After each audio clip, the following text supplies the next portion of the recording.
Ky emision mundësohet nga Ujë Rrugove. Sot, tradita vazhdojnë.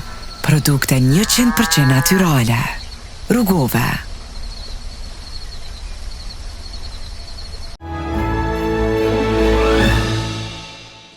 Përshëndetje shikues të televizionit, u ka gjeni dhe me qëtan të Rreth e Rrotull, po takohemi dhe sot në ditën e 2 të këtij viti, duke shpresuar që gjithçka që shkojnë barë e mirë në këtë vit, edhe në këtë edicion të Rreth e Rrotull, patjetër që do të ndalemi për të diskutuar në lidhje me tema të ndryshme. E si fillim, do të flasim për ekonominë e vendit gjatë vitit që lan pas. Sa pati rritje ekonomike u përmirësua apo u vështirësua faktikisht jeta e qytetarëve të Kosovës, duke pasur parasysh ankesat e vazhdueshme sa i përket inflacionit në vend e zhvillime tjera ekonomike. Për të diskutuar në lidhje me zhvillimet ekonomike gjatë vitit 2025, me mua në studio kam ekonomistin Besnik Avdia. Përshëndetje nderuar. Përshëndetje, mirë se ju gjej. Gjithashtu edhe ekonomistin tjetër Adem Çorrolli. Përshëndetje. Përshëndetje. Fikse parë urime edhe ky vit, uroj që shkojë mirë mbar. Faleminderit.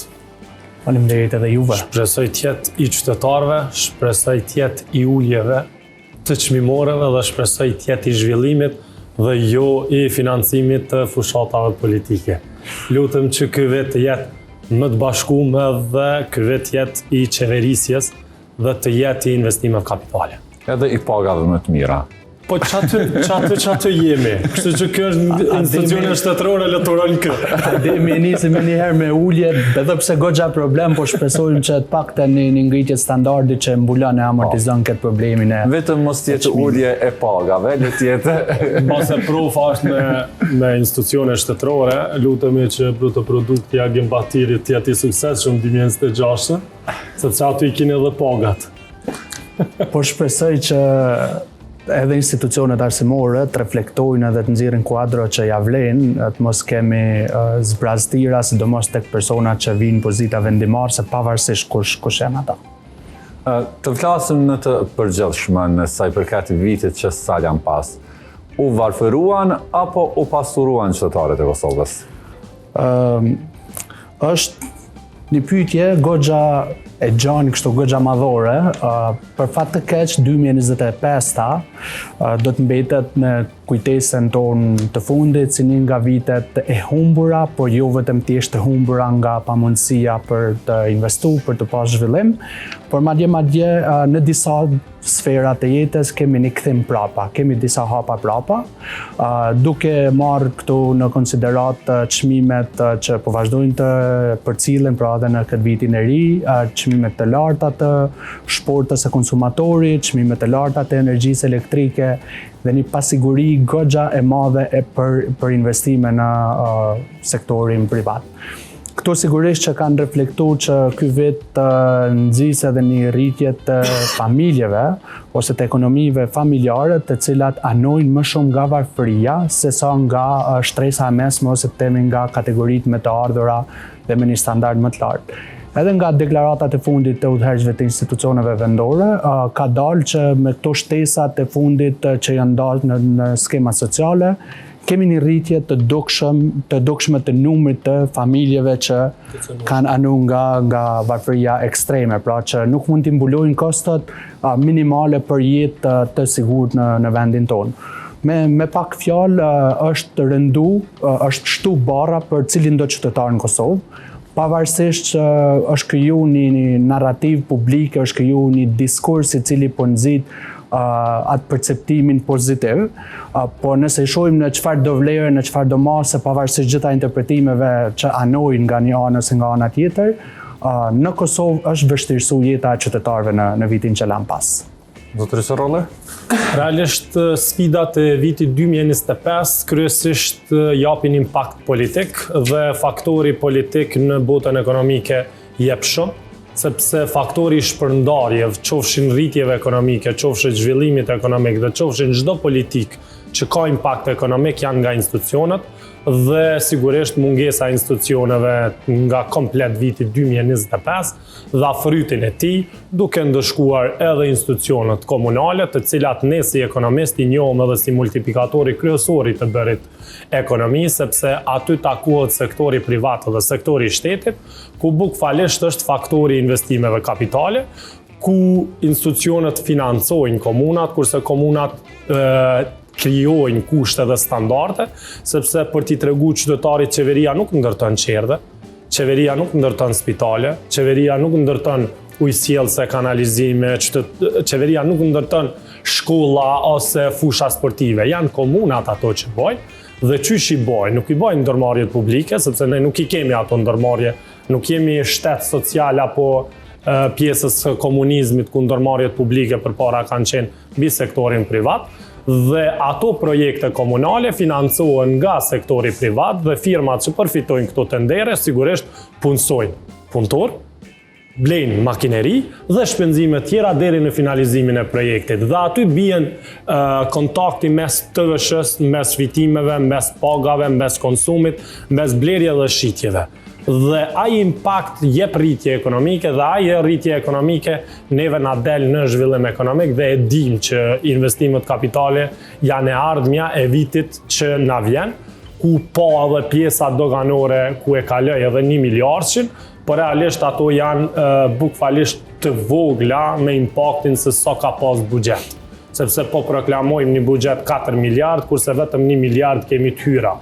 Zakonisht ne si ekonomist e dim që nëse 1 miliard del nga institucionet shtetërore, ato atakohen deri 15 apo 17 herë minimumi me pjesën e 18%. Pa jo për mua që është skandal e vitit 2025, ka qenë faktori ndërkombëtar, ku investimet e huaja janë thuajse në minimumin e mundshëm, dhe impakti ekonomik ku Shtetet e Bashkuara të Amerikës mbyllën hapjen e bisedimeve apo përkrahjes së Kosovës, ku jep kjo një impakt që Kosova nuk ka një ekonomi të sigurt, duke e konkludu edhe pjesën kreditore, ku gjithmonë rritja e kredive të borxheve të këqija jep impakt që qytetarët nuk janë duke ja dalë në fund të muajit dhe gati 70% e kredive të marrna janë për t'i mbulu borxhet ekzistuese, apo për t'i mbulu borxhet kreditore të cilat nuk kanë mund t'i mbuloj. Dhe të dhëna statistikore që na japin, përpara ka qenë fuqia kursyese në Kosovë deri në 20% pagës mesatare, por realisht tashmë është 0.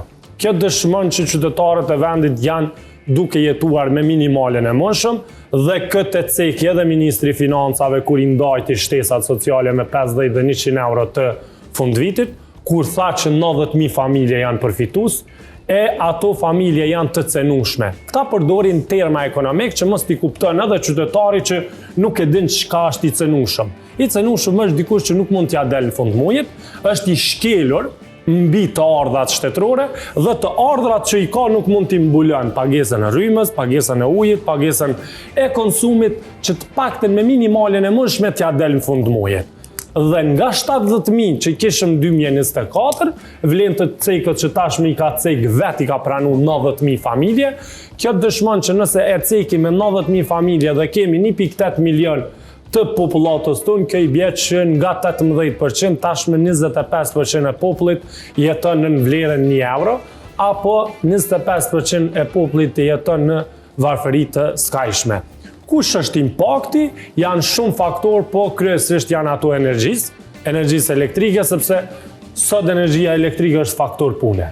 Dhe kur ajo është faktor pune, e prek edhe pjesën e prodhimit, edhe konsumit, po edhe çmimit. Po, kur jemi tek zhvillimi ekonomik, tek rritja ekonomike, si mund të shpjegohet kur institucionet thonë që gjatë këtij vitit, që janë pas, kemi pas rritje ekonomike dhe rritja ekonomike. Gjithmonë sipas institucioneve është 4.1%, në anën tjetër kemi vazhdimisht ankesa të tilla dhe shohim që jeta shkon edhe bëhet më e vështirë.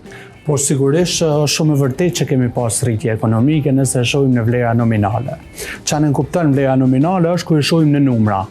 Për shkak se numrat, kur të regjistrohen statistika në agjenci edhe përpunohen, ato dalin si një e dhënë faktike, numerike.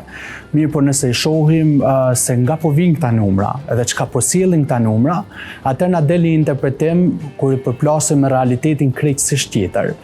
Nëse marrim vetëm faktorin e inflacionit, që doli në raportin e ASK-s në nëntor tek 5.3%, edhe krahasojmë me normën e zhvillimit të rritjes ekonomike prej 4.1, 4.2%. Edhe 4.5 let jetë, s'është mos krahasuese. Vetëm inflacioni të i ka lënë komplet rritjen ekonomike. Pra nëse i krahasojmë kështu, na nuk kemi rritje, po kemi rënje ekonomike. Madje edhe në vlerë nominale. Nëse i krahasojmë me rritjen e çmimeve dhe rritjen e të ardhurave, rritjen ekonomike. Pse po them duhet me pa interpretimin kur përballim këtë vlerë numerike me realitetin, është që numrat na vijnë nga regjistrimi i qarkullimeve, i të hyrave, i lëvizjeve, i transaksioneve. E marrim shembull që Kosova ka një bilanc tregtar prej 86% raport me 14% përafërsisht importin me eksportin. Që nënkupton që 86% e produkteve në Kosovë importohen, edhe realisht çmimi final të cilin e pagun konsumatori përcaktohet nga çmimi i importit. Nga çmimi kushtues si një prodhuesi të mishit pulës atje në Brazil, në Argjentinë ose kudo tjetër, çmimi transporti, çmimi tregtarit dorës parë, dorës dytë etj derisa të vjen në vendin tonë.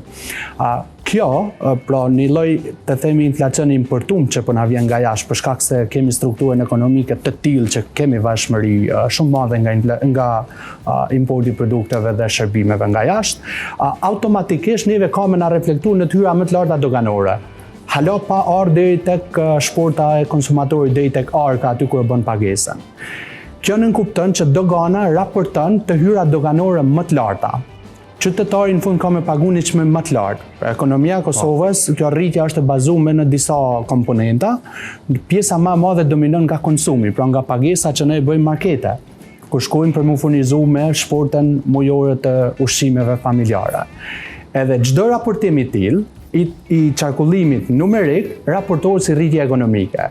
Realisht, nëse krahasojmë vitin 2021 me 2025, për çdo familje që ka shpenzu 500 euro, përafërsisht 500-550 euro për shpenzimet e veta mujore në ushqimore, sot ajo familje nënkupton që çka ka ble me 500 euro, duhet të pakten në 30% më të larta mi pas të hyrat për me mujt mja dal me ushqimet, me produktet e njëjta që i ka pas para 4 viteve. Pra i bie që kjo rritje ekonomike është në numra, por që nuk është vërejtur ose nuk ka ndikuar në standardin e jetës. Realisht ne mund ta shohim edhe pjesën e dallimit mes importit dhe eksportit, siç e ceku kolegu. Realisht ajo që shihet dhe nuk mund të ikim asnjë që Kosova tashmë ka heqë dorë nga një shtet industrial, sepse industria apo prodhimi janë ato faktorët që ruajnë stabilitetin e çmimit dhe luftojnë inflacionin. Domthonë institucionet e shtetit ju kanë dorëzuar pjesës të importit, e sidomos në pjesën e energjisë elektrike. Sepse tregu i hapur ka dhënë frutin, po për ta bën një dallim. Deri në qershor korrekt ne kemi pas një inflacion 1.2, 1.5 deri maksimalën 2. Kur iku inflacioni me mbi dërgesën 4% dhe tash jemi me 5.3 dhe sigurisht vjetorja nuk do të jetë në 4.8 në bazë krahasimeve që e bona nga projekti i fundit që janë përgatitje, domthonë edhe 4.8 mbuleshmëria e të dhënave statistikore kundrejt konsumit të qytetarëve, ne po i shohim produktet. Po pse prekën shtresat? A ka inflacion gjithë. A ka import? Sot ka lëvizje të mallrave, ka edhe inflacion, ka edhe import, ka edhe eksport. Po ajo që e bën të ndjeshëm pjesën e çmimit është që institucionet e vendit nuk kanë bë asgjë të paktën për produktet esenciale. Arsyetohen me çmimin tavan. Ne si ekonomist në botën demokratike me një shtet që synon të inkuadrohet në Bashkimin Evropian, çmimet tavan i takojnë ndërmarrjeve. Çmimet tavan i takojnë shteteve komuniste. Çmimet tavan nuk mundesh ti, zotërisë në fjalë që ka një fabrik prodhon dhe i ka 100 punëtor, nuk e ke letu asnjëherë me çmime, nuk e ke letu asnjëherë me taksa, nuk e ke subvencionu për asgjë, nuk i ke ndihmu as në lëndën e parë, nuk i ke ndihmu as në zhvillim dhe as në ndërtim, të shkosh dhe ti thuash nuk guxo me fitu më shumë se 30%. Dhe çka prodhon ti vaj? Sa është litra që e prodhon? 98 cent e kam prodhimin. Sa jetë e shit 1,30 €? Pse ti fiton 32 cent? Nuk ki të drejtë si institucion. Si institucion ki drejt ja vjelësh fitimin me këto të vëshose taksa. E din qysh rregullohet tregu? Tregu rregullohet vetëm me politika pjesës fiskale. Rregullon marrëzën e fitimit me taksat e përfitimit, shembull produktet esenciale, si milli, si vaji, si qumshti, si krejt këto produkte që janë të mbjetesës, është paguën njëjtë si ato që janë të luksit. Shembull, shko blej të ari, ki me pagu për 1 lirë blerje herë 18%, po njëjtë ki dhe bukën. Shko ti blej materiale estetike luksi, e ki njëjtë si kur ta blesh një ilaç për kancer herë 18%. Pse mos ta zgjerojnë marrëzën e fitimit bizneset? Unë nuk e di një biznesmen që ha biznes për mëshirë. Unë nuk e di që një biznesmen i thot edhe libra, edhe literatura, edhe ne si mësimdhancë, në ullin e mësimdhancëve, ne i synojmë gjithmonë marginalizimin e fitimet, po jo marginalizimin e socialit. Nuk ka një firmë që lëshon vetën në ndihmë. Dhe kjo është ajo produktiviteti ku produktet esenciale janë shumë të larta kundrejt të ardhurave dhe produktet esenciale sot. Me 500 euro tashmë dikon 3-40%, 30-40% ju ka humbur vlera. A kanë pas rritje? Buka nga 2025 25 cent sot është 70. Qumshti nga pjesa e 50 cent për litër sot është 1,25 €. Mishin nga 5 euro e gjysmë, 6 e gjysmë më produktive, sot është 12-13 euro. Të gjitha këto që i përmend na janë me rritje 100% dallimi 4 vjeçar. Po nëse i marrin pagat, a janë pagat në institucionet shtetërore të rrituna? Po hy tek mësimdhancë. 2021 një mësimdhancë ka pas pagën 900-950 euro, afër 1.000 euro pjesës bruto neto dallimin. Mësimdhancë po flas në institucione shtetërore profesora të universiteteve. Sot ata mbyllin muajin me 1.200 euro. Kjo pi bie. Mesatarja e pagave në Kosovë është rritur nga 0.8 deri në 2.5%. Po çmimet janë 100%. Konsumi është aq i lartë. Dhe kjo është shenja kur doganat thonë ne kemi mbledh 1 miliard. Nuk është ai 1 miliard që në konsum, sepse nuk janë konsumu shembull si të them 10 bukë, janë bë 15 dhe rrit ai 1 miliardi. Po janë 8 bukë, janë më pak se 10.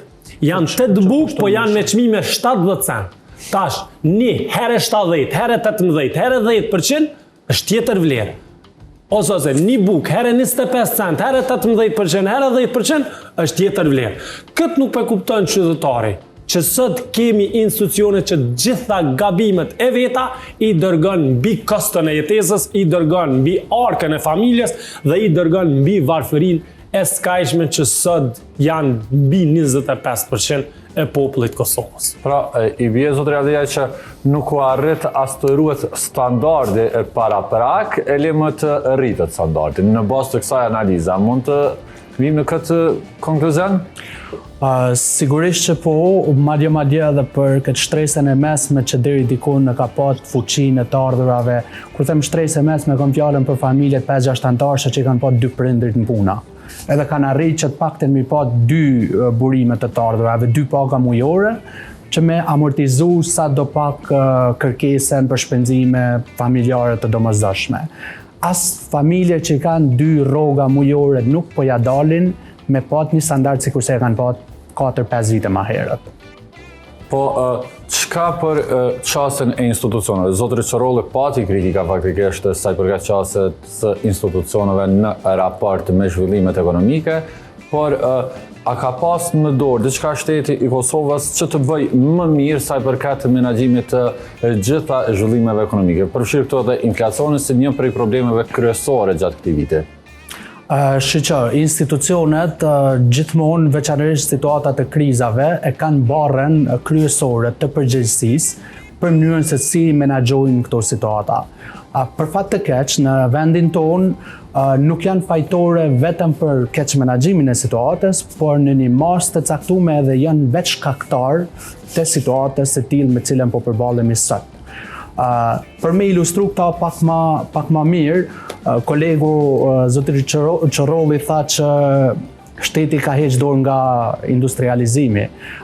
Për fat të mirë, shteti nëse ka heqë dorë, privati është u vazhdu me u përballë me mbijetu edhe po vazhdon një betejë kundër gjithë mekanizmave shtetërore që ju kanë kthy në vend që me qenë mbështetës të zhvillimit strukturor ekonomik, ju kanë kthy kundër për me kriju, po them, një narrativ në publik, në shoqëri, që duhet gjithmonë njerëzit që fitojnë duhet me i detyru me pagu ma shumë ose me fitu ma pak.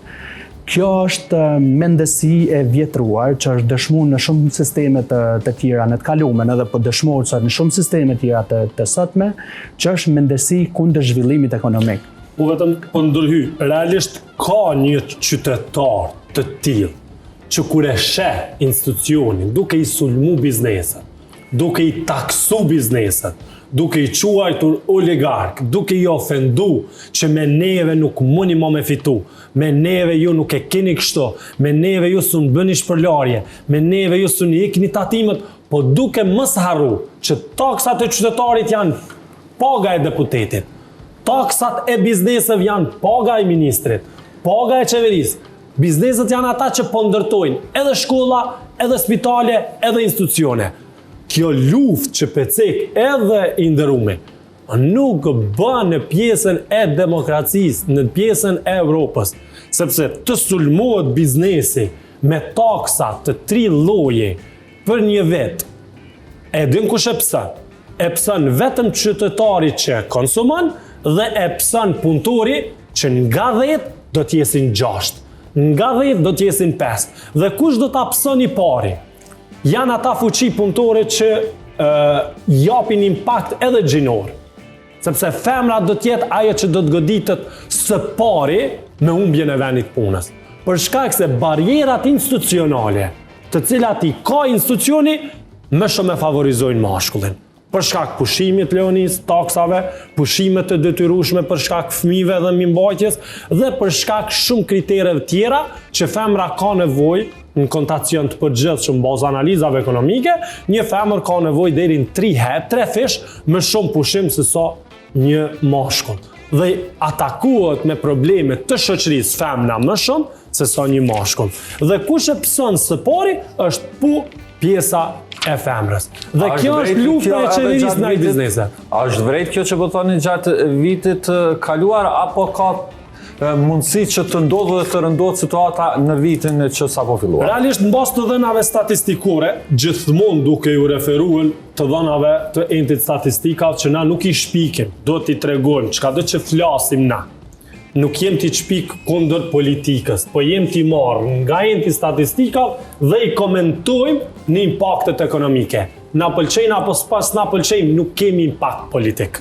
Sepse nuk jemi të thirrur si parti politike dhe nuk jemi kandidat për deputet. Këtë herën edhe profa kemi shpëtu kësaj sfere politike, kësaj fortune të liderëve të politikës. Kësaj la hapësirë me kuptu që mund të ndodhë në të ardhme. Keme bali bashkëpunim me profën, dyqysh keme vendosë me valë shpresoj që i bojmë ballë presionit edhe për një kohë gjatë, se shoqëria ka nevojë me pas edhe politikanë të mirë, edhe politikanë zot, edhe politikanë që ja dojnë të mirën Kosovës, jo vetëm xhepit vet. Mirë po, Kosova ka nevojë edhe me pat një kundërpesh, një kundërbalancë ndaj qeverive, kushdo, cila do parti që është pjesë e qeverisë institucioneve, që duhet me u bë me dijen e vazhdimsi çka duhet me bë më mirë, jo vetëm keq, mirë po edhe me i dhonë përmes mekanizmave të ndryshëm avokus, me i dhonë përkrahje për politika zhvillimore e vendit tonë. Këtu i kemi pa për gjatë 10 viteve, 15 viteve të fundit që shumë rallë kanë ardhur nga brenda për brenda partive, edhe kryesisht kanë ardhur nga institutet, nga organizatat, nga pjesa e shoqërisë civile, nga pjesa e gazetarisë, pjesa e analizëve të mirëfillt, si probleme që i kanë trajtu në frymën konstruktive. Ato që po thot Ademi të ardhmes nuk i dihet, mirë po shpresoj që rrim sa ma gjatë në këtë pjesën e kundërpeshës. Unë kom lejtë bo. Kur the akcenohet femra, ne në regjistrimin e popullsisë i kemi 490.000 femna. Kjo është strukturë e pashfrytzuar me fuqisë punëtore, me çmime të tregut. Dhe qysh me u punësu. Vetëm 120.000 femna janë në regjistër që e kanë prek pagën. Edhe ato lehona që i kanë marrë 6 muj një pagë. Edhe ato nana që marrin shtesat e fëmijëve ky i ka shti në ato 120.000. Po ta kontrollonim totali, nuk do të del që as 60.000 femna nuk janë në institucione të punu. Nuk e kemi arrit as minimalen 30% gjinore. E na po flasëm për zhvillim ekonomik. Zhvillimi ekonomik nuk vjen duke i nda vetëm 600 milion të investime kapitale.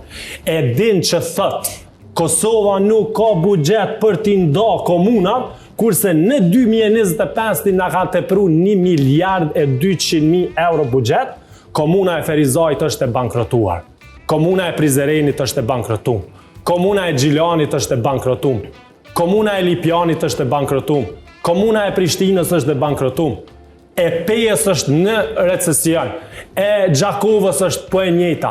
Po flas për komunat e mëdha, sepse komuna e Shtimës, komuna e Podujevës, janë ato komuna që lulëzojnë. Unë isha i befasun me projektin e fundit. Spitali në Fushë Kosovë është i gatshëm projekti që 5 vite është nda prona, nuk është financuar nga ministria duke i gjetë gabime dhe nuk ka buxhet. Me marrjen e pushtetit nga vetëvendosja, për 3 javë është financuar komplet ndërtimi i spitalit. Këto janë institucione, do më thonë, me dikën është nan, me dikën e njerë. Dhe po preti zhvillim ekonomik. Ma gjej një mësimdhënës, një ekonomist, që guxon të thotë që vendimi ati ndërtimit spitalit është me vend. Jo, ndarja buxhetore në komuna duhet jetë në relevancë me numrin e qytetarëve, me nevojën e tyre. Besoni që më shumë kanë dhënë pare, kanë dhënë euro të taksave shtetërore për përmbarues, se sa për projektet kapitale që i ka përcjell. Sot, kur ne po flasim, ne kemi prek 1 miliard euro import energjisë. 1 miliard euro sot është prej Kosovës që kemi ble energji, kurse projekti amerikan ka mbet i humbur. Financimi për gaz për Evropë nuk shkon as me apliku, nuk dën prodhim amerikan. Ma mirë është mja dhonë Hamovicit miliona edhe miliarda euro për blerjen e energjisë, dhe këtu sa po flasim e kemi këtë rrymë nga Serbia, sepse çdo 2 minutë i treti është i tij, dhe ne kemi prodhu 80% e kërkesave energjisë, tash i kemi 60%.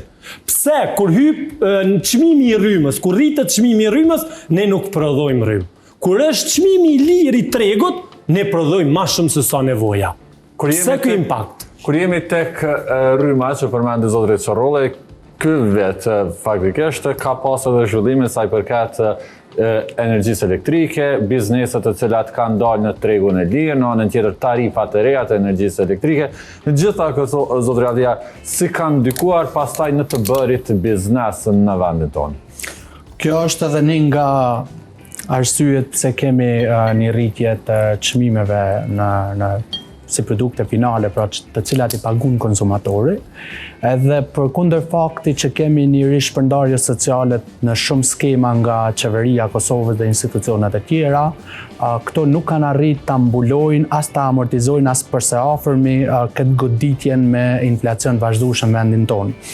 Si vjen deri te ky efekt, është për shkak se ç'është në muajin prill, mars-prill, kur ka fillu, hala kanë qenë në fazën e spekulimeve publike, ndryshimi i çmimeve të energjisë elektrike, edhe u mor vendimi rreth 16% shtrejtimi i çmimit të energjisë elektrike në treg në Kosovë, përmes institucioneve siç është ZRE ose zyra rregullatorit të energjisë. Mirë po, çmimi i produkteve finale nuk rritet me 16.1%.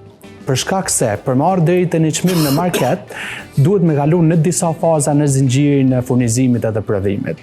Nëse një prodhues vendor e prodhon një keks, një kilogram sheqer, një çka do që shitet në pikën finale pra të shitjes, ai duhet fillimisht me pagu vetë koston e energjisë elektrike në proces prodhimit. Duhet me pagu distributori tjetër koston e energjisë elektrike për shkak që punon e ka kompaninë për distribucion. Duhet me pagu pika e shitjes, e cila duhet me majt marketin hapur për me i shit produktet. Pra të paktën janë 3 hapa, në të cilët 16.1% vetëm shumëzohet. Në të 16.1% nga në secilën fazë të prodhimit deri në shitjen finale. Mos harrojmë që në rastet kur kemi edhe importin e produkteve, pra blen ky 16.1% që për shkak se distributorët vendor, personat që duhet me hyp në kamion edhe me i sill me kontejnera, me i sill produktet këtu, ata në momentin kur të hyjnë në dogan, e kanë kompaninë e regjistruar në Kosovë, i kanë 50 punëtor plus, automatikisht e kanë një kosto të paarsyeshme të çmimit të energjisë elektrike vetëm se në kompani e madhe. Nuk ki kompani që me kanë 2 punëtorë që merren me distribucion në vlera milion, që është problem me realizu. Gjitha këto kompani kanë dalë në tregun e lirit. Potencialisht i bie që shumica edhe tregu i lirë i energjisë elektrike është sigurisht është diçka që duhet me pa në mënyrë kritike, për shkak se Kosova është treg i lirë, është me kushtetut, është ekonomi e lirë kapitaliste, pra nuk është ekonomi ku përcaktohen çmimet tavan. Pavarësisht që qeveria me dhënien me privatizimin e Kekut, kur u kriju edhe kompania për distribucionin dhe kompania për shitjen e energjisë elektrike në Kosovë, e ka një marrëveshje që i përcakton çmimet fikse të blerjes së prodhimit nga Keku dhe çmimet tavan të shitjes nga çmimet e furnizimit nga Keku. Megjithatë, kjo e bën tregun që të jetë treg monopolist. Edhe sigurisht që duhet me pat parasysh që duhet me kalu në treg të hapur. Por mënyra se çish kanë kalu në tregun e hapur është komplet në kundërshtim me frymën e zhvillimit vendit tonë. Kriju monopol të ri. Mënyra që kanë kalu, fillimisht bizneset as nuk janë konsultu, as nuk janë thirrë me pini kafe në tavolinë, mi thonë cilat janë efektet o vllatë të ju. Çfarë problemi? Ka qenë në momenti duhur që m'jau kriju kalohet në tregun e biznesit. Një mundësi të tranzicionit. Bizneset nuk kanë qenë kundërshtu. Bizneset kanë qenë kundër mënyrës se ç'është kanë kaluar. Me pas siguri energjisë. Edhe prodhimet nuk i ndalën të rryma. Komplet, ky proces hidhet poshtë në vazhdimsi nga nivelet e gjyqësorit në vendin tonë. Do më thonë, vetë institucionet tona kanë bërë shkelje edhe procedurave ligjore për me kalu në tregun e hapur. Jo vetëm që nuk janë konsultu me bizneset, jo vetëm që u kanë ngarku një barë kështu si një gol për i kornerit në futbol, pa parashiku, pa i planifiku, pa vetëm ta prapë. Kjo është e dëmshme për ekonominë që nuk ju krijon hapësirë bizneseve, që një rrezik që vjen nga faktori i ekosistemit, nga pjesa jashtme jashtë biznesit, që të kenë mundësi ta planifikojnë një tranzicion edhe ta adaptojnë këtë ndryshim të jashtëm në paparizmin e tyre. 3 deri në 6 muaj edhe një vit. Kosovës nuk kem pat na nevojë me ungut më njëherë me kalu në treg të hapur në këtë procedurë kaq përshpejtuar. Ke biznese që nëse kanë pagu 10.000 euro energji elektrike në muaj, tash e paguajnë nga 20.000, 30.000, po pritet në këto faturat e dhjetorit me kalu shifra marramense. Mos harroni. Faturat e dhjetorit edhe për qytetarët kanë qenë shumë të rëndura, sepse kanë shkuar në 70% çmimi më i lartë se sa në muajin paraprap. Imagjino për bizneset që janë në tregun e hapur çfarë fatura shpritet me pat muaji dhjetorit. Tash nëse shohim këto nga këndvështrimi ekonomik i efektit në ekonomi, bizneset kanë kosto të jashtëzakonshme. Kjo kosto fillimisht reflekton te rritja e kostove operative të biznesit, që eventualisht duhet ose me i ul kostot, që nënkupton me largu njerëz me paga të plota nga puna, eventualisht me pat familje ma shumë në këtë 25% që po thot Ademi në skajshmëri të varfërisë, të cënueshme. Pra fillimisht po krijon mundësi për me pas skema sociale ma shumë. Ato pare dikun duhet me mbledh. Me thonë punëtor ma pak, ose në anën tjetër, duhet me rrit çmimet finale të shitjes, qoftë në dorën e parë të tregtarëve, qoftë në çmimin final që del në market. Konsumatorët që mendojnë që kjo çështje ndaj biznesit është për të mirën e tyre e kanë plotësisht gabim, se në fund kanë me pagu vetë koston. Bizneset, senin e parë që kanë bërë në qershor, edhe korrekt, kanë filluar me rritjen e çmimeve. Në prill ka qenë inflacioni rreth 3.5%. Vlera e inflacionit sot është 5.3%, 5.3 aty pari. Pra, kjo ka ardhur në masë të madhe si rezultat jo vetëm inflacionit të importuar, po edhe rritjes së kostos prodhimit edhe shitjes në vendin tonë, të cilën fund të paguajnë qytetarët. Biznesi ose duhet mu mbyllë edhe me dal 50 punëtor, 200 punëtor, 300 punëtor nga puna, edhe shteti me u detyru me mbajt me dhurata, me ndihma nga 100 e 200 euro, që edhe ato duhet me i taksu, dikun duhet me i mbledh, ose duhet me pagu qytetari kilogramin e mishit nga 7 euro me pagu 12 euro. Vezet, që sot janë markete, në shumicën e marketeve janë një komplet një set i 30 copave vezë, po sillen ndërmjet 5 dhe 6 euro. Hiq ma larg se sa para 6 muajve. Pas dhona statistikore në 2021 ka qenë 2.20, 2.50. Para 6 muajve. Para 6 muajve, pak pa u rrit, pak pa dal në tregun e hapur, produktit vendor mbi 50 punëtor që janë, kompanitë vendore ka qenë rreth 2.83 euro. Do 3 euro me kalu në 6 euro është 100% rritje një produkti esencial. Produktet esenciale kanë kalu gati me çmime sikur produktet e luksit. Dhe kur e dim që inflacioni na ka ardhur nga importi dhe kur e dim që inflacioni na ka ardhur nga produktet vendore dhe nga bizneset, është lëvizja e tij. 0.3, 0.5, 0.8 deri 1% për 3 mujorin është e përballueshme, sepse jena tu fol shembull për një bukë që ka çmimin 50 cent, ajo bëhet 55, 57, 53, po nuk e guxon me prek 60. Normë vjetore. Po jo nuk guxon ajo të bëhet prej 25 cent 70 cent. Dhe cilat janë produktet që do të rriten nga tregu i hapur, janë po produktet esenciale dhe taksat institucionale. A ka gjasa pra që këto rritje, këtë trend i rritjes së çmimeve të vazhdojë edhe më shumë gjatë këtij viti? Nëse këto institucione janë të vazhdueshme, rritja e parë që do të jetë është e energjisë elektrike, ku do të jetë 16 deri 22%. Pse po mendohet që ne shpikim këto shuma? Jo. 16 deri 22%. Ne kemi blerjen e energjisë nga institucionet e shtetit. Dhe sot blen shteti energji, ajo ja lejon ZRS që me pranu një rritje të çmimit për qytetarët. Kurse deri 16 deri 22% do të kemi një rritje të energjisë në mars.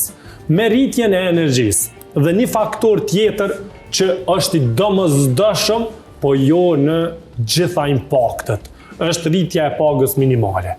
Kur këto dyja kanë me lëviz në pjesën e 2026-s, ne kemi me pas dy faktor të ndryshëm.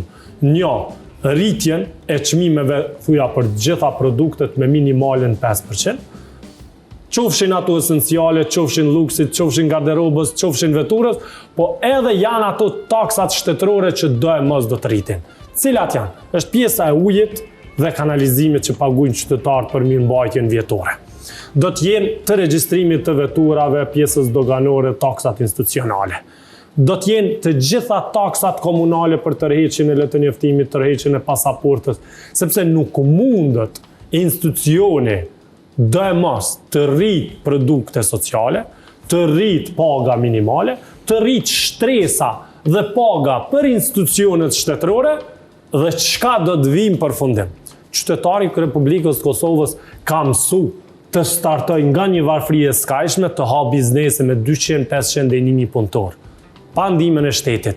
Po janë ata luftar që do ta bëjnë përsëri biznesin, po jo në Kosovë. Bizneset do të na lëvizin, siç po lëvizin në Kosovë, Shqipëri, Malzi, kurse korporatat ndërtimore kryesore të Republikës Kosovës sot janë investitorë në Gjermani. Dhe ku është qytetari? Nuk do të rrinë Kosovë. Qytetari do të na migran. Vetëm Republika Kosovës ja lejon vetës që 45.000 deri në 50.000 qytetarë nuk na figurojnë në vendin e punës. 2024-2025 na kanë mungu 110.000 punëtorë. A thue sot do të na mungojnë tash në 2026. Do të na kalon migrimi me 50.000. Inflacioni 50%. Mbyllja e korporatave produse mbi 50 punëtor. migrimi mbi 50.000 persona dhe këta e quajnë zhvillim ekonomik. Me të vërtet Kaçaniku Tiravës pika sot durojnë let ju mshan. Sot durojnë let ju mshan është kjo fjalia e çorollet në aspektin që po vazhdon të bëhet më vështirë jeta e qytetarëve. Zotri Avdia, sipas jush do të ketë klimë të përshtatshme dhe ambient të sigurt për bizneset në këtë vit, duke pas parasysh atë se çka ndodhi gjatë vitit të kaluar. Fillimisht një sqarim vogël për ato që po thot Ademi, është e vërtet që shteti me ndihma dhe me dhurata nuk mbahet. Pra, investitorët, bizneset janë motori që siguron të ardhurat për shtetin. Unë këtu është një problem pak edhe një lloj fajtori dhe tek mediat, të cilat I japin një hapësirë minimale edukimit qytetarëve për çështjet të jetës edhe ekonomisë. Një hapësirë, po them minimale për shkak që minutazha më e madhe është e dhënë për entertainment, për çepe. Nuk kisha me thonë Nëse I shohim shumicën e mediave, mediat janë kanë qenë mediat ja japin hapësirën deputetit, mediat ja japin hapësirën ministrit, ja japin hapësirën ekonomistit dhe profesorit. Po çka ne kemi faj që një deputet, dëgjom, që unë pe analizoj pushtetin. Ta lëm ta përfundon mendimin lutem. Unë e kam fjalën që qytetarët kanë mungesë të informacionit për me zhvillu mendimin e tyre kritik në raport me çështjet e ekonomisë. Kur qytetarët I gëzohen një të ardhur e për 100 euro një herë ose 2 herë në vit, një dhurate nga institucionet tona, këtu jemi bashkëfajtor gjithë, edhe na si institucione arsimore, edhe si shoqëri civile, edhe si sektor privat, edhe si media e në masën më të madhe si institucione. Pse po e them këto? Qytetarët duhet mu informu dikon për me pat mundësi me kriju mendimin e tyre politik. Qytetarët ka mundësi të informohet, prej mediave ka mundësi të informohet spako në këtë institucion dhe në këtë studio çështjet, qoftë edhe ekonomike që po I përmendi, janë diskutuar, vazhdon të diskutohen, pastaj mbetet në dorë të qytetarëve të informohet apo jo. Po bëj thirrje që të kemi hapësirë më shumë, më të madhe që qytetarët kenë mundësi të krijojnë një edukim përmes mediave për çështje thelbësore. Sikur qytetarët të kenë një edukim të tillë, jam shumë I bindur që interesimi I qytetarëve mund të themi Jam shumë I bindur që nëse dalim në sheshin e Prishtinës ose ku do të jetë në Kosovë dhe I pyet qytetarët çka mendojnë për këto dhuratat, për këto 100 euro, kish pas me qenë një perceptim pak më ndryshe. Pse? Qytetarët në masë të madhe nuk e kuptojnë aspektin e ndërtimit buxhetit shtetit. Pra nuk kemi informacione si vjen deri te buxheti I një ekonomie si Kosova. Na po proklamojmë buxhet 4 miliard përmes institucioneve, kur realisht mbi 1 miliard janë vetëm përcjellje nga viti në vit. Pra nuk e kuptojnë që interpretimi I tillë është plotësisht I gabuar. Është dështim në menaxhimin e investimeve kapitale dhe në shumë gjëra tjera. Qytetarët duhet me kuptu që ato 100 euro që ne I marrim edhe kanë një implikim ose shtesat për fëmijë. Nuk jam kundër asnjë skeme sociale që I mbështet kategoritë që janë në varfëri të skajshme. Duhet me pat këto gjëra edhe Kosova. Mirë, po jo në mënyrë të pafiltruar, jo në mënyrë të pakontrolluar dhe aq më pak, jo në mënyrë populiste për qëllime, për kalkulime politike. Kosova dhe qytetarët e saj duhet me kuptu që çdo rishpërndarje e paras në skema sociale duhet ta ketë një burim të ardhurave për buxhetin e shtetit. Ku I merr parat Kosova, qeveria? E para I merr nga skemat e taksave, nga TVSH-ja, nga të ardhurat doganore, nga të ardhurat në fitimin para taksimit, domethënë fitimin neto para tatimit e kështu me radhë. Edhe e dyta, nga huazimet, nga huamarrjet. Huamarrjet nga institucionet kryesisht ndërkombëtare e më pak vendore, që ndërlidhet me pjesën e borxhit të vendit tonë, borxhit publik kryesisht. Imagjinoni sikur Kosova të marr borxh, pra të marr hua për me rrit pagat. Për çka? Për me shtu konsumin ku 86% kemi import, për me rrit pagat në sektorin publik, që prap krijon një distanca dhe më të madhe me sektorin privat, edhe njerëzit demoralizohen nga puna në kompani private. Ka shumë mekanizma tjerë që ti mundesh me I godit sektorin privat për me I përmirësu ata, jo me I ngulfat. qytetar duhet me kuptu që rritja e kostës për biznes bërje, për afarizëm në vendin tonë, sjell mbylljen e kompanive dhe largimin e investimit kapitalit nga vendi jonë në Shqipëri, Malzi, në Gjermani, kudo tjetër. Vetëm si vjet deri në tetor më duket kem patur 250 milion largim të kapitalit vendor në drejtim Shqipërisë. Imagjino për vendet e tjera, qoftë Malizi, qoftë Maqedonia, ku shumë kompania është vendos vetëm për shkak kostove më të lehta të operimit.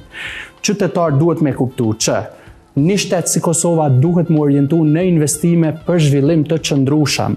Kjo nënkupton diçka pak më afatgjatë. Ndoshta në fillim duhet me marrë pak barrën edhe për energji edhe për kosto tjera të investimeve, mirë po, çka nënkupton zhvillim afatgjatë.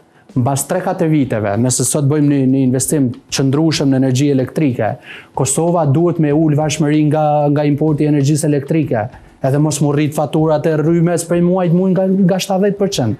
Po kjo nuk ndodh kur shpërndahen parat në parat xhepit. Kjo nuk ndodh, se implikimi në tërësi shkon nga 100 deri në 500 milion në vit.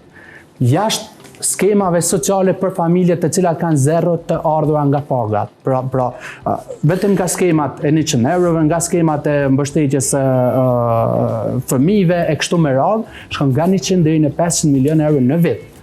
Kjo është e papërballueshme për një ekonomi që duhet mi marrë parë dikun. Ose duhet mu rrit rryma, ose kostot e tjera në formë taksave, ose duhet me marrë borxh.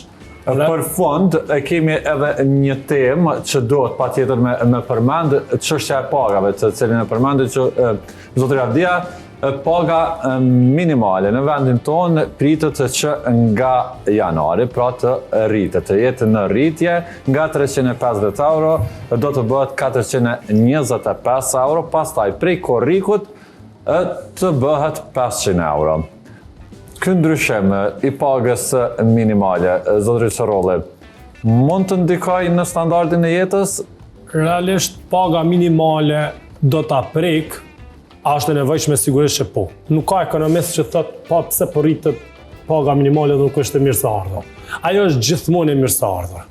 Po duke i përcjell faktorët ekonomik dhe duke i përcjell që me thonë me gjetat fjalën institucioneve të biznesit, cilët janë impakti kësaj page minimale. Sepse sektorin e ndërtimit nuk do ta prek. Sektorin e prodhimit nuk do ta prek. As teknologjisë. As teknologjisë. Janë disa variabla, por realisht ato të sigurimit i prek. Ato të gastronomisë i prek. Të tregtisë me pakicë i prek. Marketet e lagjës që e përbëjnë 20% të mbushjes buxhetore, ato janë atë ditë të mbyllura. Sepse fitimi i tyre në marketet e lagjës e kalon fitimin e tyre nga një pagë punëtorit.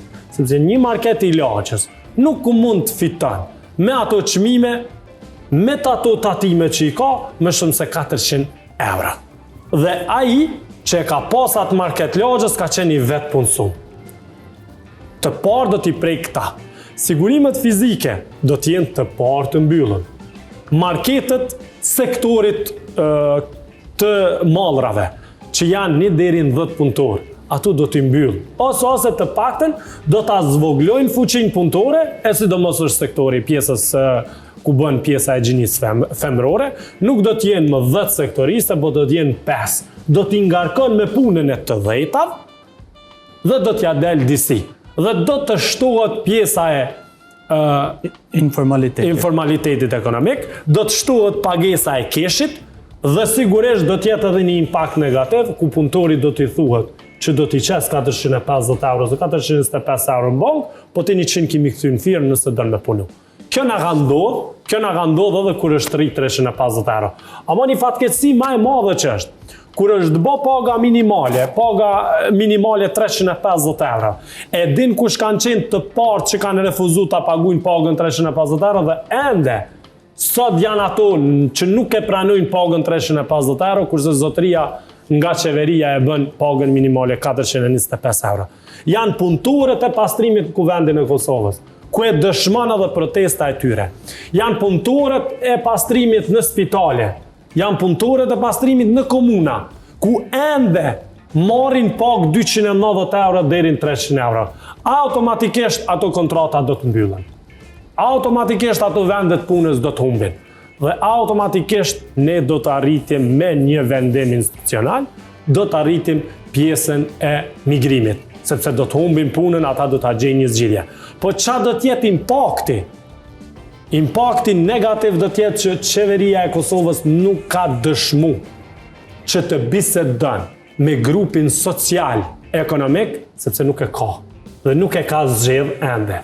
Dhe do të mbahet men si ministri i financat me këtë qeveri, ku krye inspektori i punës dështon 3 herë më zgjedhet. Ai që e mbron, ai që i jep verdikt dhe ai që është emblema kryesore e fuqisë punëtore. Domthonë ne nuk po mundemi të përcaktohemi sepse po na ofroi një figurë që nuk është e mirë për ta zgjedhur sepse është pro institucionit. Institucioni i vendit janë qytetarët. Institucioni i vendit janë bizneset. Institucionet e vendit janë taksapaguesit. Institucionet e vendit janë ata që mbushin buxhetin. Të vetmet që nuk kanë krizë dhe po flasim me të vërtetë që ka rritje ekonomike. Thuhet një barcolet në ekonomi, mbreti thonë të gjithmonë, ka së dush me angër, kanë së dush me pi, na jetojmë luks, na jetojmë tu pëfull, thike, prej ma dhe një pull. Po, se mbreti kish bëll, menon të që dhe populli ka bëll. E këtu janë institucionet e vendit, që shihja të ardhrat e ministrat edhe deputetëve për dallim 2021. Besoni që tash në fushat janë shumë pak ma ka qytetar dhe janë edhe disa ministra në qeverinë e Republikës Kosovës që vinë edhe na përshëndetin. Besoj që nuk e kam njoft. Nga ndryshimet estetike nuk e njofta ministren. Për dallim qyshe kom pa në konferenca në 2021 kur qëllonte e varfër, e veshur keq që t'i del ndim popullit. Kurse sot nuk e njofta me ndryshimet estetike. Do me thonë, na jemi vetë një vend në popull në Evropë që paguajnë ndryshime, paguajnë paga të ministrit për shkrirje, jo trurit, për shkrirje vjami dhe ndryshime estetike. Asë një sen nuk ja ofrojnë qytetarit. Dhe sot po fol për rritje ekonomike. Të mjerë qytetar që nuk e duan biznesin. Të mjerë qytetar që zgjedhin një institucion që varfëron çdo ditë vendin. Dhe të mjerë ata qytetar që votojnë njerëz që në media duken të varfër, kurse po t'ja shikosh kapitalin. Asnjë ministër që është në pushtet sot nuk është nëse s'është milioner. Të gjithë janë milioner. Të gjithë kanë të ardhra 3.000 deri në 5.000 euro. Nga bizneset anësore. Dhe sot po flasëm për zhvillim ekonomik. Për ta ka. Kurse për qytetarin dhe fuqinë punëtore, mjerisht është e dhëmshme. Urojmë që zhvillimi ekonomik, jeta e mirë të ketë rrugën gjatë vitit 2026. Ju falenderoj shumë që ishit sot në Rrota Rrotull. Faleminderit shumë, Adem edhe Kushtrim. Faleminderit shumë. Kemi diskutuar kështu sa i përket ekonomisë së vendit, shkëputemi për pak minuta marketing dhe kthehemi pastaj me pjesën tjetër.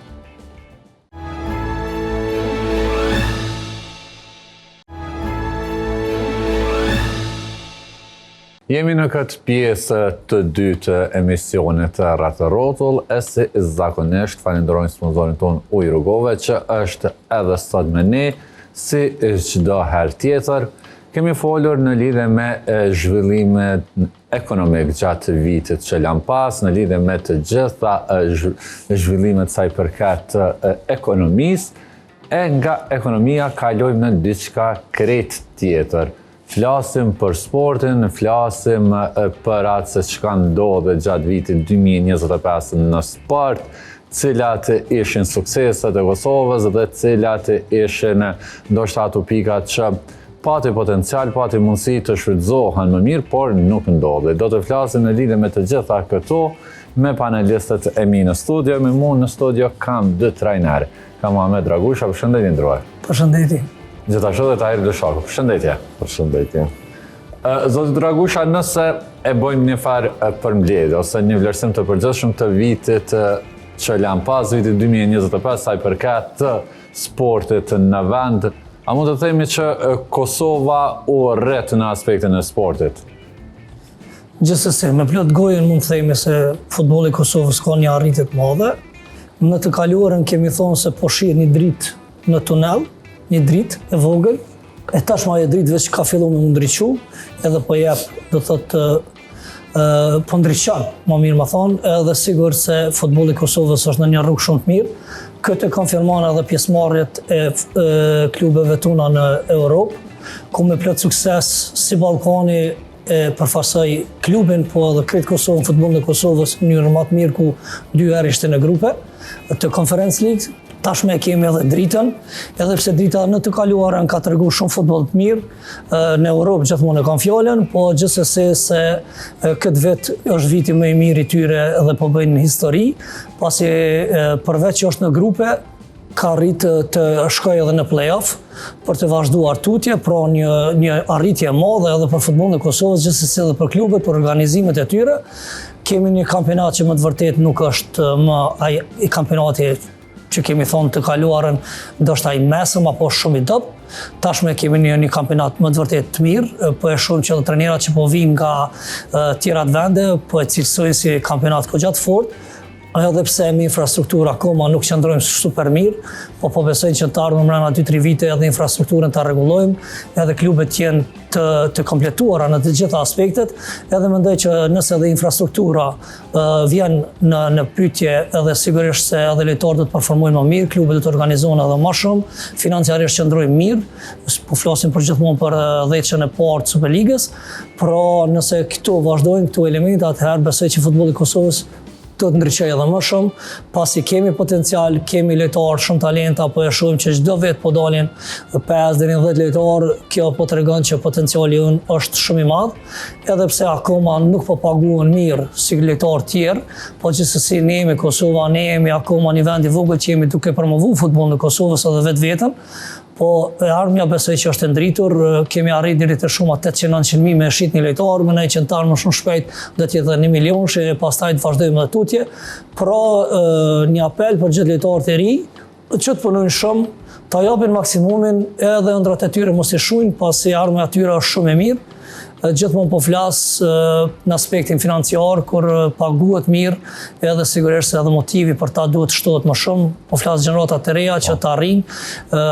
Në Evropë është gjithçka, po edhe futbolli i Kosovës mund të themi se ka arrit një arritje të madhe, mund të themi, pasi Kosova me i marr 12.000 deri në 15.000 euro një lojtar është goxha një shumë e madhe, pra gjithmonë për standardin e Kosovës po flasim që jetojmë, e kur kjo gjithë bëhet bashkë, pra futbolli e ka një arritje të madhe, një nivel të shtuar, edhe të punës të trajnerëve që punojnë në Superligën, ligën e parë, edhe të ne të gjenerata të reja.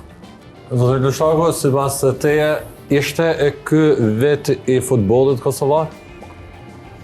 Po realisht, nëse i marrëm 2 situatat, pjesën e Superligës dhe të kombëtares, atëherë normalisht duhet me thotë që është një vit deri diku i suksesshëm, edhe pse gjithmonë ka vend për ma mirë edhe me kanë edhe ma të sukseshme edhe ekipe tjera, nëse nisëm edhe flasëm për Superligën.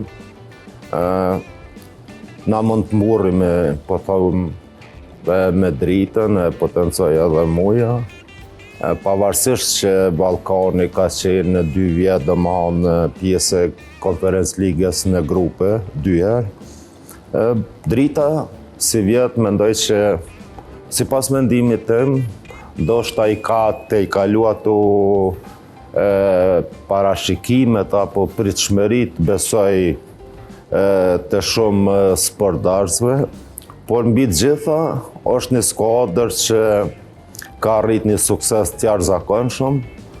Domethënë është vetëm në fazën e grupeve të Conference Ligës, dhe natyrisht tash më dihet që është edhe në play-off, që dorë zotit që edhe me pak fat, domethënë ata i kaloj edhe të kalojnë ato grupet që mbi të gjitha do të jetë një skuadër që do të ketë përfitime jashtëzakonisht të mëdha si klub, dhe natyrisht që i mundson domethënë që të bëhet një prej klubeve me një stabilitet financiar në të ardhmen, sepse problemet kryesore unë mendoj që të skuadrat në përgjithësi jo vetëm ligën Super League, po dhe në ligën e parë dhe në përgjithësi është problemi i stabilitetit financiar, sepse gjithçka ne dim që ndoshta shumica e klubeve kanë këto probleme financiare, sepse nuk kanë një buxhet që din saktësisht para fillimit kampionatit, saktësisht sa kanë buxhetin domethënë për komplet vitin dhe natyrisht derisa një skuadër bën pjesë në Super League, edhe nuk e din buxhetin sa e ka, apo sa ka më shpenzuar brenda një viti, atëherë gjithmonë janë sukseset, nuk mundesh mi arrit ato çka i parashikon, dhe ndoshta disa klube ne ende mund të flasim, mund të në farë forme, edhe pse muja e tha që ka arrit futbolli i Kosovës së më rrit, po pajtonë, disa pjesë, por jo edhe në atë pjesën e organizimit, edhe të stabilitetit financiar, për ta keni projekt edhe një ide ma të qartë, ma afatgjatë e klubet, sepse me të vërtet ka nevojë klubet e Superligës me pas një plan ma afatgjatë. E dim që infrastruktura në Kosovë mungon, dhe është mëkat, domethënë tash nëse flasëm për dritën, që është pjesë e Conference Ligës në grupe edhe ku i zhvillon stërvitjet edhe lujt kampionalin Super League, atëherë me të vërtet ne nuk mundemi me thonë në atë kuptimin më mburë me futbollin e Kosovës. Se futbolli i Kosovës po vazhdon ende të funksionojë në këtë formë, në mungesë të dukshme të infrastrukturës, pavarësisht se non-stop e shohim edhe deklarata edhe të institucioneve që jemi në përkraje të sportit, jemi në përkraje të futbollistëve, pastaj kemi edhe lavdata dhe urime kur arrihet një sukses. Vërtet, bashkë këtë dhe ishta mund dhe lidhë, ne të mënë u banën 26 vite mas lufte dhe nëse flasëm për infrastrukturat herë, e dim që para disa vite tash i vetëmi stadion që është domethënë stadioni Fadil Vukri që sot i plotson domethënë kriteret apo standardet për gara evropiane. Problemi kryesor nashta unë nuk e shoh vetëm te qeveria apo te shteti apo te komunat apo te ministrit, po në farë një pjesë të fajt e kanë edhe vetë klubet, sepse nuk kanë mendu asnjëherë, domethënë unë nuk di një klub që faktikisht ka mendu ta baj një kompleks sportiv ose një fush për stërvitje ose një fush nashta për zhvillimin e garave në Super League, ndoshta nuk ja kanë mundësu edhe kushtet, por nëse këshin bo një menaxhim të mirë për 10 vite, me mendu 10 vjetë, çka ka me bo një plan, një ide, me pas. Mendoj që shumë klube sot i kishin pas edhe stadiumet e veta, sepse kanë bo shpenzime që jashtëzakonisht moja, ne i dim gjithë, unë kam qenë edhe trener për shumë vite në Super League, po flasë për disa klube që kanë pas buxhet apo kanë bërë shpenzime dhe nuk kanë mendu asnjëherë për infrastrukturën e vetë apo thjesht për një kompleks sportiv, paktën një fush për stërvitje, lere mos flasëm për fush që të zhvilloj domethënë garat kampionale apo me përjashtim të llapit që nuk e di saktësisht, po unë e di që vëllezërit Batatina kanë bërë një punë jashtëzakonisht mirë, domethënë sa i përket infrastrukturës, sepse e dim gjithë çfarë stadioni ka qenë para disa viteve në Podojev, kryesisht i klubit futbollistik Llapi, dhe sot kanë arritë domethënë që ta shndrojnë një stadion modern me investime tash. Sa kanë investu vetë, sa shteti, sa komuna, saktësisht nuk e di, po në fundit Domthon është një prej klubeve ndoshta që për një periudhë shkurt, pas inkuadrimit Super League, domthon ka arritë me bënë një stadion shumë edhe një infrastrukturë të mirë, domthon sa i përket zhvillimit garave. Mu më befason drita dhe Ballkani, për shkak që e di që kanë kryesi të forta apo kanë president jashtëzakonisht të fuqishëm financiarisht, pse nuk kanë mendu deri sot për këtë pjesë të infrastrukturës, por ndoshta është edhe një problem tjetër që e dim gjithë që sa i përket pjesës apo investimeve në Kosovë hezitojnë edhe ju duhet edhe një pjesë të Ukës që domthon natyrisht të ndoj komuna, po shihet që tashmë edhe shteti ka nisë domthon edhe pse kanë qenë edhe ide edhe projekte edhe të mahershme që janë ful edhe pej edhe maherët, por po mduket që disa stadione vdosh zoti, pavarësisht se në fundit nuk po më intereson kush e udhëheq qeverinë, po do të bëhen shumë stadione që të kanë kushte të mira domthon në klubet, dhe unë po mendoj dhe po shpresoj që mrena këtyne 2-3 vite apo 4 vite, pavarësisht që la parti do ta merr qeverinë, do t'i realizon ato projektet që janë disa stadione domthon që ka nisë mu renovue dhe t'i plotësojnë këto standardet. E dim është stadioni i Feroniklit që duhet ende mu renovu, stadioni Adem Jashari në Mitrovic, ai Liris në Prizren, Vllaznimit, domthon janë disa stadione, normalisht është një stadion që u nis që posh para 2 dite edhe në Suarek për Ballkanin, po mbi të gjitha i duhet edhe Gjilanit një stadion, sepse e din të gjithë sa zhurma u bë dhe që sa vite ai stadion u nise dhe vazhdon me ato zhurmat, me ato problemet edhe deri me sot nuk është bërë kurrë. Po shpresojmë që të paktën për këto 4-5 vite të jenë këto stadione të gjitha të gatshme edhe besoj që edhe kushtet, edhe cilësia, edhe liga, po edhe ka me qenë edhe shumë e mirë edhe me dobishme edhe për vetë futbollistët, por edhe për klubet në përgjithësi. Ndeshta më ndërlidh në këtë aspekt, domethënë lojtarët po luajnë në këto kushte edhe kemi arritje. Kur flasim për arritje, paramendoni edhe për klubet, arritjet të klubeve, paramendoni me këto kushte po arritjet. Po të kishim i pas kushtet më të mira, unë besoj që arritjet do të kishin me qenë edhe më të mëdha. Gjithmonë po flasim për arritjet e futbollit kosovar përgjithësi. Paramendoni drita ushtron në një stadium sintetik, edhe i vjen ndeshja ndërkombëtare në Europë, duhet luajë në stadiumin Fadil Vukri, që është një dallim shumë i madh për ata që e kuptojnë. Pastaj arritje tjetër për futbollin e Kosovës është edhe ligji i sponsorizimit, që duhet patjetër me përmend. Kjo është do të falë shtetit që e ka formsu këtë... A ka pasë ndikim realisht, ndikim të dukshëm? Sigur që po.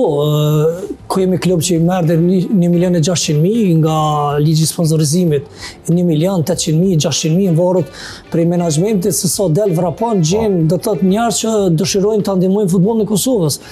Edhe po besoj që edhe shteti këtu e ka luajtur një rol të madh me Federatën e Futbollit të Kosovës.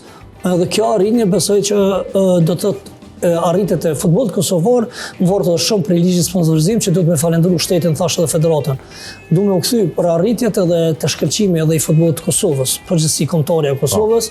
Pra prej ardhes së trajnerit Foda e kemi një ndryshim shumë të madh si strategji, disiplinë taktike, edhe disiplinë menaxheriale, kisha më thonë. Pra Foda prej që ka ardhur ka ndryshuar gjithçka. E kemi një ekip që është konkurrent për secilin vend, e kemi një ekip që ka disiplinë të jashtëzakonshme, edhe kemi një ekip që po luan në mënyrën më të mirë të mundshme. Po më duket që ka ardhur një trajner që po mundohet edhe po ka arrit me nxjerr maksimumin pothuajse secili lojtar. Kemi të bëjmë me një trajner që e ka një të kaluar një CV ndoshta më të mirë deri më tash që ka ardhur në kombëtare. Edhe sigurisht se kjo po i jep edhe frytet e veta. Kemi luajtur me kombëtare shumë të mëdha, kemi arrit sukses shumë të madh, Gjitha këtu arritje shkojnë për Federatën e Futbollit të Kosovës, që se mas pari do të më përmend Argim Ademe që ka sjell, se është ekskluzivitet i presidentit me sjell trenere, domethënë një trener të qelluar, pastaj stafin e tij edhe lojtarët aktorët kryesorë që performojnë në mënyrë më të mirë, po gjithsesi edhe strategjia e trenerit që ka arritur në bazë kontingjentit lojtarëve me sjellje strategji që po i kundërvyhet shumë kombëtarë të mëdha, edhe arritja më e madhe është sot që jemi në play-off për më kualifikuar në kampionat botror. Paramendoni e kemi në grup, sa ishim, e kemi Slovenin edhe e kemi Suedin për fundin neve. Ne jemi në vend dytë. Domethënë veç Zvicra është para neve. Kjo një arritje më e madhe s'ka qysh. Mund të themi që është arritja më e madhe e sportit. Po pra, edhe sigurisht se gjitha këtu gjitha komponentet që i përmenda, ka ardhur ky sukses, po shpresojmë që edhe në 2 ndeshjet e radhës, po shpresojmë ndeshjen e parë mas pare të flasim me Slovakin, të jemi vigjilant, të kemi lojtarë në formë, pasi tashmë edhe dikon 3 muaj parafërsisht, jo 3 muaj rrafsh janë, dikon me 27 mars kur luhet loja, janë edhe 3 muaj edhe mund të ketë gjithçka tek lojtarët, mund të ketë ndrrimet klubeve, si pëlqen trajnerit mund të jetë rezervist, lëndimet që duhet i përmendim, por shpresoj që të jenë në formën më të mirë, ndoshta më të mirë se që ishin tash, edhe të jemi të gatshëm me Slovakin. E dim që kemi një kundërshtar të fortë, mos të harrojmë se Slovakia si vend as është e pathyeshme, ka mujt edhe një Gjermani kom para 2 muajve, edhe kjo tregon që kemi të bëjmë një kombëtar shumë fort, do synimet i kemi të qarta si ne si ata. Ata e kanë përparësinë që janë në fushën e vet, po shpresoj që mbështetja e kosovarëve, shqiptarëve në përgjithësi nuk do të mungoj, që s'ka munguar deri më tash kur kemi luajtur jashtë, edhe lojtarët të jenë maksimumin e tyre, ta japin edhe atomin e fundit që Kosova të kalojë tutje Slovakin, e pastaj ta shohim se a do të jetë Ukraina apo Turqia, që unë mendoj sipas parashikimeve dhe mbazë lojtarëve që e kanë cilëtetin, është Turqia që mund të kalojë tutje para Ukrainës, po gjithsesi në futboll nuk dihet, por ata është futbolli më interesant, loja më interesante në botë, edhe nëse jetë Turqia atëherë lojën e dytë, nëse kualifikohem do të thotë në lojës parë, atëherë në Fadil Vokrit do ta kemi ndeshjen e dytë me cilin do kundërshtar që të vjen, edhe nëse edhe këtu arrim, atëherë arritja më e madhe për një shtet që është formuar që 9 vite akoma mirë si kemi, ti kemi këtu arritje që po i përmendim gjitha prej që kemi filluar emisionin, kjo është diçka jashtëzakonshme. Po, zotri Lëshako, kur flasim për përfaqësuesen e Kosovës, flasim pak edhe jo vetëm në mënyrë të përgjithshme, por edhe në mënyrë individuale për lojtarët. Cilët kanë qenë lojtarët që realisht kanë shkëlqyer ose kanë spikat gjatë këtij viti? Realisht unë nuk kisha dashur dhe nuk është reale me bë dallime. Po gjithmonë dikush pak vret për performancën.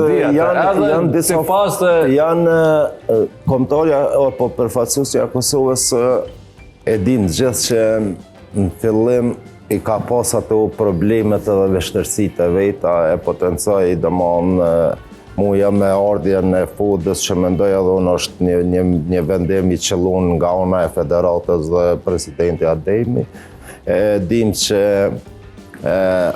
nuk është që ka mujt shumë shpejt mi zgjidh ato situata, ato problemet që kanë qenë brenda grupit, por siç duket FUD-a ka mësuar shumë edhe nga situatat që kanë ndodhur më herët, po edhe nga gabimet, sidomos nga ndeshja kundër Zvicrës që kemi shkuar me një eufori jashtëzakonisht madhe, si nga ana e tifozërisë, sportdarësve, ndoshta edhe vetë FUD-s edhe futbollistët që kanë pas një farë entuziazmi edhe një farë vullnetit që mendimit që realisht ty e marë parasysh që Zvicra nuk ka qenë në ato moment apo para asaj ndeshje në ditët më të mira, dhe natyrisht por si duket aja humbje mendoj që pas asaj humbjes brenda një periudhe shumë të shkurtë, 3 ditore,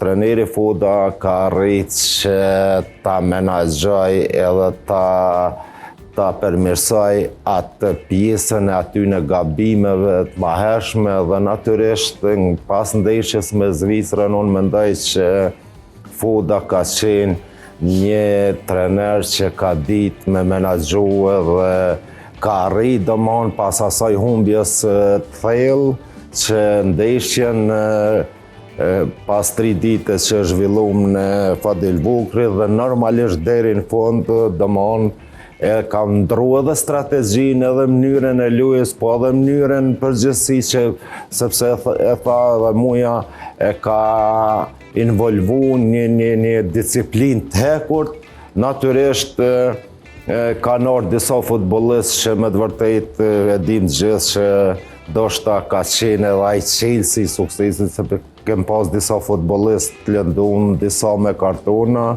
dhe natyrisht të ardhjet e reja kanë qenë ndoshta shumë të rëndësishme dhe shumë suksesshme. Por mbi të gjitha, Fuda domon është një prej trenerëve deri me tani që ka ardhur te kombëtarja e Kosovës, ndoshta treneri më i duhur dhe më i rëndësishëm, sepse kem pas trenera që për mendimin tem nuk është që kanë pas ndonjë farsivije por Fuda po shihet deri me tani që e ka një disiplinë, ka ndryshuar domon. Nuk është që, në fakt, është një trener që po din me nxjerr rezultatet në bazë të grupit futbollistave që ka, edhe është ka aplikon edhe taktikën, mënyrën që shko me lu, mënyrën që shko mu përball me një kundërshtar, dhe natyrisht ne po shpresojmë edhe dorë Zotit që edhe ndeshjen me Slovakinë që do të jetë një ndeshje jashtëzakonisht e vështirë, sepse luajmë si mysafir domon në Slovaki dhe Slovakia është një kombëtare që me të vërtetë është një që luan një futboll fizikisht shumë të fortë dhe është shumë e papërshtatshme dhe është shumë e fortë, sidomos kur luan si vendas edhe para tifozërisë të vetë. Por mbi të gjitha futbolli sot derisa në Kosovë ka mujt në Suedi, atëherë nuk është e pamundshme, por unë po shpresoj edhe pse gjasat sipas mendimit tim janë 50-50 këtë ndeshje dhe gjithmonë futboll nuk do të thonë që fiton ai që është favorit, por ka një herë në futboll fiton edhe ai që nuk është favorit, në bazë të asaj nëse varet se si do të paraqitem dhe tjetë një, unë po shpresoj që tjetë ekipa e kompletuar, mos të kemi lëndime sepse 3 muaj janë gjatë dhe natyrisht brenda kësaj periudhe mund paraqiten lëndima apo probleme tjera tek futbollistët, por unë po shpresoj edhe po besoj që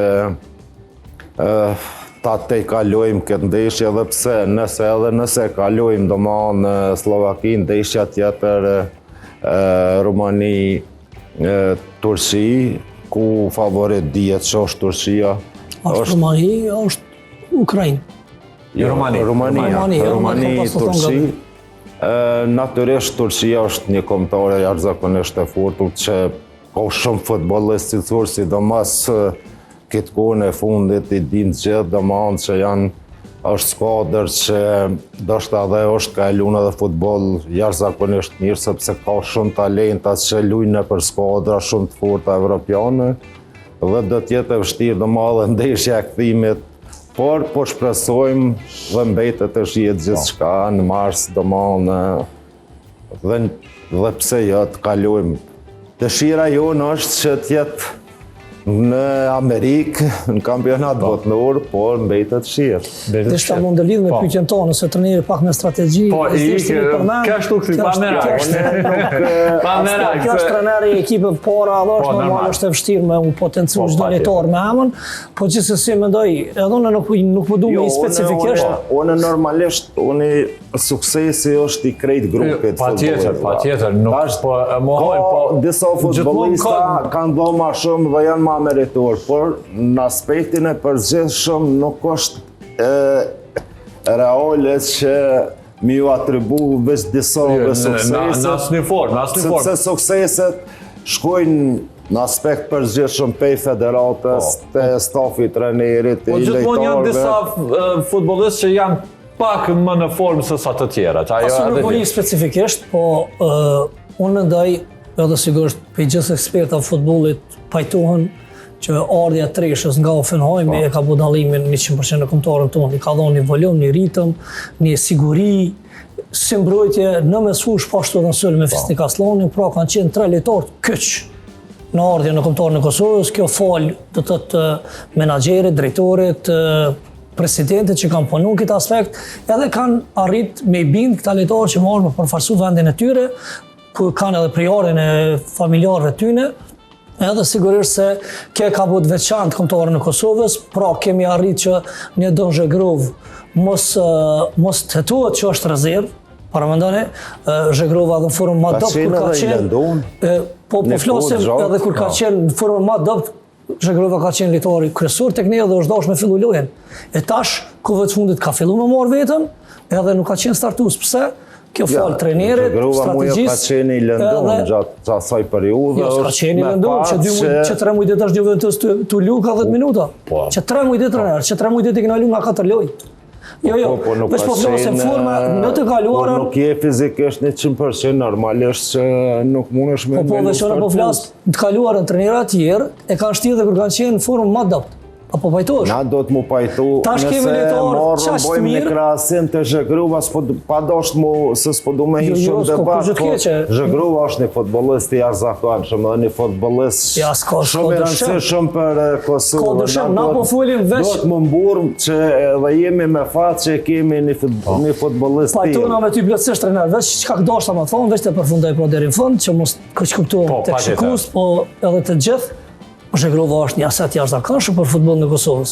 Po flas të kaluarën, kur s'ka qenë formë, ka qenë startues. Se nuk kemi pas kontingjent tjetër me e zaventu.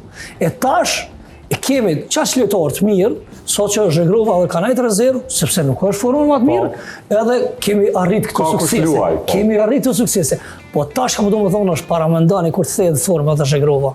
Sa do t'jemi më të fuqishëm, sa do t'jemi më të mirë, me një sul më të fureshëm, më të fuqishëm. Konkurenca shumë e madhe, do më e pat vetën. Po konkurenca, veç Zhegrovën që kanë po rezervë, ata lojtarë që kanë lu, e është lojtari më i shtrejt i Kosovës për momentin 20 milion, kjo ka tregu që konkurenca është rritë.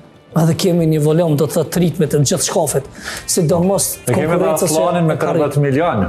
Tash ju ka rritë, se s'ka qenë, do të thotë me 8 milion ka qenë, tash është rritë, po gjithsesi performancat e tij tek Hoffenheim janë të jashtëzakonshme, ka shënuar gola, është asistues, edhe te kombëtarja e Kosovës ka qenë decisiv në shumë ndeshje, duke golat e tij duke qenë vendimtar, por sigurisht se gjitha këto kur të mlidhen, atëherë rritet edhe do të thotë vlera e tij që sot e kemi ndoshta te 30 milionësh, e që ka shumë klube të interesuara për to. Unë mendoj që Fisnik Aslani ka qenë ardhja prej të parëve këtyre të Hoffenheimit ka qenë ardhja kryesore, pastaj sigurisht se atë 2 lojtarë tjerë janë pyet, janë konsultuar me ta, dhe sigurisht fjalët e mira të tij që unë mendoj ka luajtur një rol kogja të madh përveç federatës, menaxherit dhe drejtorit, edhe lojtarët që ju ka treguar se sa është ndje mirë, sa është prit mirë, sa është kënaqësi me lu për kombëtarën e vendit tënd të parëve tu, pra atëherë kanë ardhur Hajdari edhe Leon Abdullahu që me të vërtetë thash këta 3 kanë qenë lojtarë decisiv por gjitha këto arritja dhe këto sukseset të futbollit të Kosovës. Jemi në fond edhe shkurt po du prej të dëve, cilat janë ekipe që si pasush gjatë vitit 2026 kanë potencial që të rritën ndokshëm?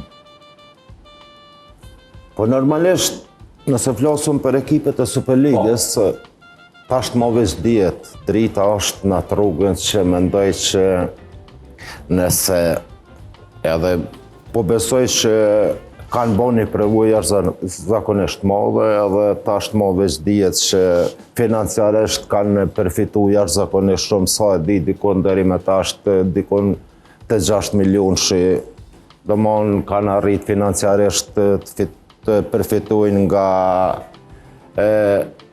garat evropiane, si në Conference League që është me fat, domthon është fat i madh që është kriju kjo Conference League që ju ka dhënë mundësia domthon ekipeve sidomos po flasëm për ekipet tona kosovare, në këtë rast që është drita, dhe natyrisht nëse flasëm për një skuadër si që është drita që përfiton për 6 milionera, atëherë unë mendoj që nëse kanë me pas një menaxhim të mirë, atëherë është një prej skuadrave që ka më rritë dhe ka me përfitu shumë, domethënë edhe në vitin tjetër, po unë mendoj që edhe 2-3 vite mendoj që duhet ta ketë atë fjalën kryesore dhe duhet jetë një prej skuadrave më në rritje, duke përcjellë edhe Ballkanin që natyrisht edhe pse edhe Ballkani ka pas para një vitit po të njëjtat përfitime, por nuk e di arsyen, domethënë pse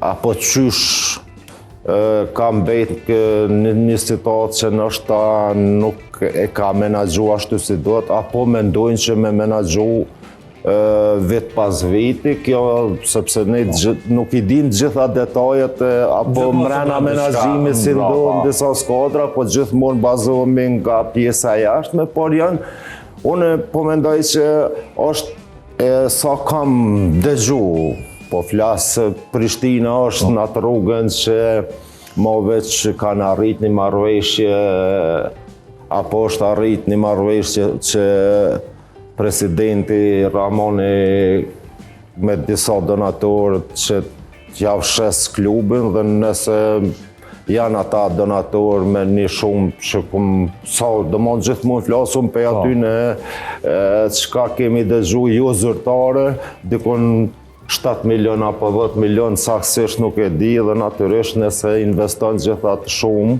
unë besoj që edhe Prishtina... Punë e kryer është kjo. Edhe Prishtina besoj që do të jetë edhe...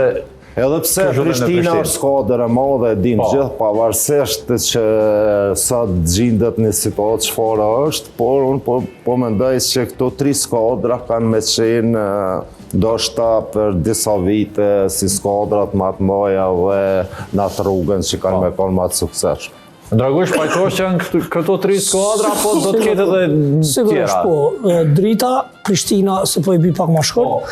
Drita, Prishtina, Ballkani, sigurisht se do ta thojmë fjalën kryesore, po rritje të mëdha do të ketë sigurisht edhe Gjilani, vartë edhe pi Merkatës, edhe me trajnerin e ri Debati Kcuri, mendoj që ka pas një ngritje. Po ashtu edhe Malisheva mendoj që do të jetë një pjesë skuadrave që do të ketë rritje, po gjitha këtu varet nga gjëja kryesore që është në futboll, financat, pasi organizimi nuk mungon tek këto klube, po mendoj që financarisht nëse qëndrojnë mirë, atëherë kjo është determinante që të kenë suksese, pasi lojtar kanë, kontingjent kanë, ndoshta disa pe klubeve do të intervenojnë në këtë merkat edhe pse është e varfën, po mendoj që nëse ke financat mirë, atëherë do të gjesh lojtar, edhe sigurisht se Prishtina besoj që do të jetë ajo që do të intervenojë para 2 deri 5 lojtar, pastaj sigurisht se edhe Drita ka nevojë paksa, edhe pse ka gjitha këtu arritje, mendoj që mund të ndryshoj 2 deri 3 lojtar. Ballkani po ashtu me trajnerin e ri, po shihet që ka marrë një formë të jashtëzakonshme. Edhe Malisheva që e përmenda dhe Gjilani, nëse edhe këto arrin pak më ndryshu, kjo do të jetë 5 që do ta thojmë fjalën kryesore në kampionatin apo në sezonën e dytë të kampionatit. Unë ju falenderoj shumë që ishit edhe sot në Rreth Rrotull, urojmë që sporti kosovar futbollit vazhdoj të rritet, na bëjnë krenar këta lojtarë, falenderit shumë. Faleminderit edhe juve, dhe unë shpresoj që futbolli i Kosovës veç ngritet, kemi arritje edhe një mesazh për gjithë prindë që t'i lojnë fëmijët e tyre të luajnë, të kënaqen, edhe sigurisht në çdo sport, po sidomos në lojën e futbollit, pasi arritjet veç po shihen. Urojmë që të ketë më shumë mbështetje, falenderit shumë. Kemi arritur kështu gradualisht në fund të edicionit të sotëm të Rreth Rrotull. Unë juftoj që të vazhdoni të qëndroni me programet e TV Dukazini. Ky emision mundësohet nga Ujë Rrugove.